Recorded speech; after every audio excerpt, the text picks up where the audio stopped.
Slow Drag with Remedy.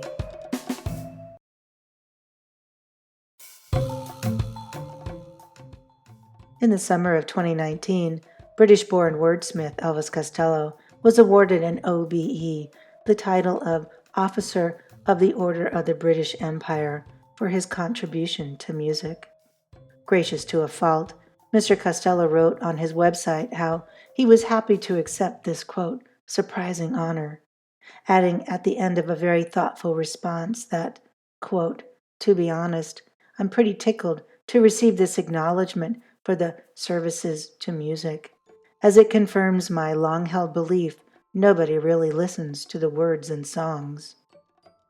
Tickled, what a great word. I know I've happily hung on every lyrical word of his for 30 years now. My name is Remedy Robinson, and this is an appreciation. This is an exploration of linguistics, language, and the virtues of a vitriolic pen, as framed by the peerless poetry of the modern-day master, Elvis Costello. Today's slow drag is with Needle Time from The Delivery Man, released in 2004. The songwriting is credited to Elvis Costello. It's a 5-minute temper tantrum. It's a 4-verse, sternly worded letter. It's vintage Elvis Costello with all the wit and metered rage we've come to idolize, complete with history lesson. It's less guilt and revenge and more, with experience comes unfiltered insight. I wish that I didn't hate you, at least not as much as I do, and squander all my contempt for a little nothing like you. Liars like you are 10 a penny. Women would slap you if you knew any. Sometimes I feel just like committing a crime. And we're off to a roaring start with this one. The seemingly overwrought introduction to this piece is met with force, but it's also met with hedging, at least not as much as I do. Although hate can feel as if it's controlled by a toggle switch, I suppose there are degrees. At least there is hope of degrees. The thought that we have a finite amount of contempt is, at once, perplexing and somehow reassuring. And while it will go on to be paired with the rhyme of the title of the song, the ending line, for now, hangs out there, unqualified and unspecified. Sometimes I feel just like committing a crime. There's much more to this unspecified threat than meets the eye. So while this first verse is acerbic and accusatory, amazingly, it's not off-putting. There's too much intrigue and finesse to turn back now. In fact, I'd say it's been drenched in a bit of charm. After all, who doesn't love to hate a liar? I got this suitcase of phony wisdom to dispense. These 27 or so years, how you'd think I'd made them some sense. 2004 minus 1977, the year of Mr. Costello's debut album, equals 27 years of record sales, sales tax, and income tax. Cents, as in pennies, even when converted into pence and rhyming with common sense, can really add up in that span of time. It's easy to see the correlation, easy to conclude that there is a certain island nation that has caught this master's ire and has been cited as the source of his irritation. But let's not overlook this moment to marvel in a wonderful turn of self-deprecation. The suitcase of phony wisdom? Please. It's probably more like a fleet of steamer trunks by now, filled with what has been proven to be wise beyond his years, his birthplace, and even his gender. Now they want me fingerprinted like I was smuggling drugs, while the government does deals with the most convenient thugs. Sometimes I feel just like committing a crime. It's needle time. Oh, now it's starting to all make sense. When the country of our birth starts to place demands on us that we feel are otherwise inalienable. It's worth a strongly worded letter. Here again, there is the threat to commit a crime, only this time it comes with context.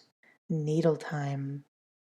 Illicit drugs and lethal injections, maybe. These are great guesses, but I think this reference flies a little closer to home.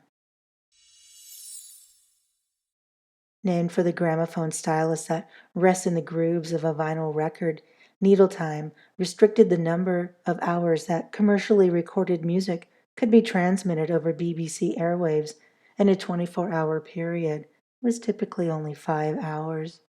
This was based on an agreement between representatives of the record companies known as PPL, the Musicians' Union, and the BBC, who held a monopoly on UK airwaves at the time. The concern, in part, was over the potential to usurp the employment of live musicians with that of recorded music. These three groups were usually at odds with each other, but were collectively opposed to the pirate radio stations, typically situated at sea past the 3-mile territorial watermark. Pirate radio fell under the purview of the captain of the ship, as opposed to the increasingly outdated governmental rule, and therefore played as many records as they were able to get their hands on.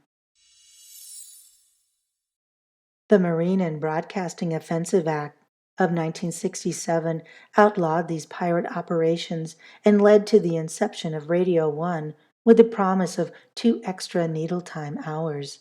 However, given the disparate needs and goals of each faction, the record companies, the musicians' union, and the broadcasters, the tensions continued on for many years, with small consolations being traded back and forth. For a singer-songwriter who has a shifting stake in all of these entities, there seems to be many ways to violate any number of the laws put forth by the needle time limitations. For instance, playing a record in public without paying the musicians who had played on that record.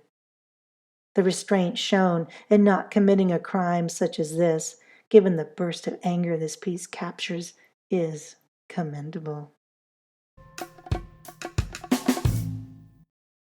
I'm trying not to despise you with a passion that's hard to extinguish, or maybe I really love you, although it's hard to distinguish. I wish I could be more like a saint is, forgiving those who trespass against us. Sometimes I feel just like committing a crime. Extinguish and distinguish are a fantastic rhyming pair, equaled only by its sentiment. Despising and loving and having difficulty telling the two apart resonates with anyone who's ever felt love, or hate, of course. There's little forgiveness in this exchange, clearly, just the hope to be better. And here, in the tradition of rhyming a word with itself, we're left with a word that is rhymed with a word that is not even there, at least not in this verse. The mere ghost of needle time remains. I started talking nonsense, just like I did to begin with, around the time I tired of those sour English. Sometimes I feel just like committing a crime. It's needle time. One of Elvis Costello's very early pieces, a song called Cheap Reward, is a familiar piece because many of its lines have gone on to find themselves on songs over the next few years. The first verse, however, stands alone. What do you think? Do you think this is the sort of nonsense he was referring to? Oh, well, I feel so loose tonight I might fall to pieces, so be prepared to sweep me out the door, and I might be horizontal by the time the music ceases, so I think I'll get acquainted with the floor. In addition to the faithful A-B format, pieces, ceases, door and floor, it's a silly piece that seems to rely a bit on hyperbole and fantasy. These personal observations ultimately gave way to more obfuscation and changing points of view in future songs. But now we found it's come full circle with the first person I started talking nonsense, just like I did to begin with. The addition of the quote, sour English brings us back to the comment about how tickled Mr. Costello was to confirm his long held belief nobody really listens to the words in songs. Not long after he was notified about his OBE distinction, Elvis Costello was quick to tweet a series of, quote, songs that must have been overlooked. Included on this list were Oliver's Army, Tramp the Dirt Down, Tokyo Storm Warning, New Lace Sleeves, and Shipbuilding, ending with a, quote, and now a word from our sponsors, less than zero. What this tells me, if I may be so bold, is that there's no stopping genius, even if there's a bit of biting the hand that feeds it. Then again, who's the one doing the feeding? Who's the one doing the biting? Putting uncalled for conditions on their own citizens conceivably merits this level of clever vitriol. Dig it!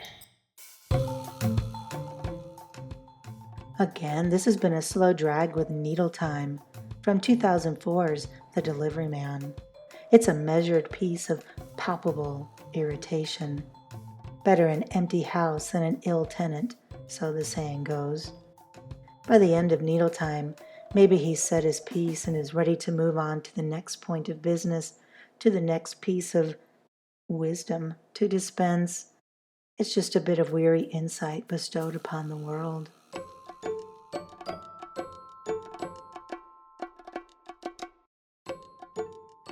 And that's it for today's slow drag, my friend. Please check the show notes for links and other useful references.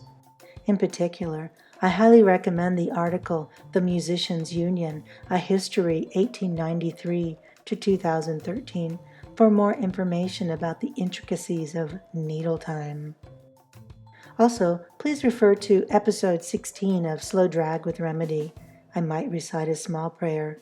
For a slow drag with Bedlam, another piece off of The Delivery Man, as well as episode 17, The Quickening Art. It's a supplemental episode to episode 16 that I think you will really enjoy. You can follow us on Twitter at Slow Drag Remedy and visit our companion blog for transcripts of each episode. If you're enjoying these slow drags through sheer works of genius, please share with other writers, poets, and language lovers.